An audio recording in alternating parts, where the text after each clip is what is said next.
One of the best defense and justification for continued borrowing by governments like Uganda is that the interest is lower with the so-called concessional borrowing from the likes of the World Bank. But this tide is turning and these kinds of monies are quickly running out. Because if you've looked at the trends over the last 20 years, the amount of concessional financing has actually been falling.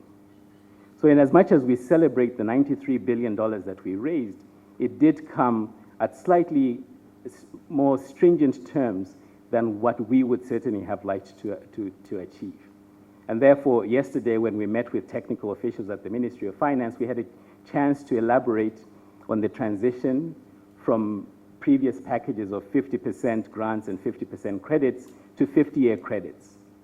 Now, this financing is still highly concessional, but it does trigger an alarm bell that in future rounds of replenishment, these terms will only become harder.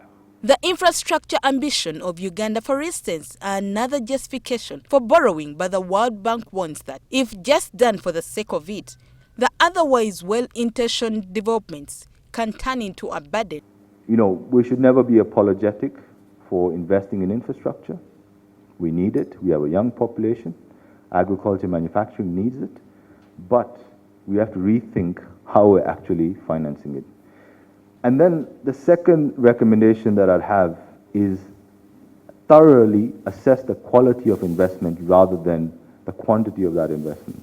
If we finance infrastructure at exorbitant levels, that return on investment you're thinking about will not transpire, and that will swell your fiscal deficit, that will increase your debt to GDP ratio, and ultimately that project indirectly will be bad for private investment. These were part of the proceedings of a debt conference between government and the World Bank, with countries under debt distress doubling even though Uganda is not yet classified as such. Rachel Nabisubi, NTV Business.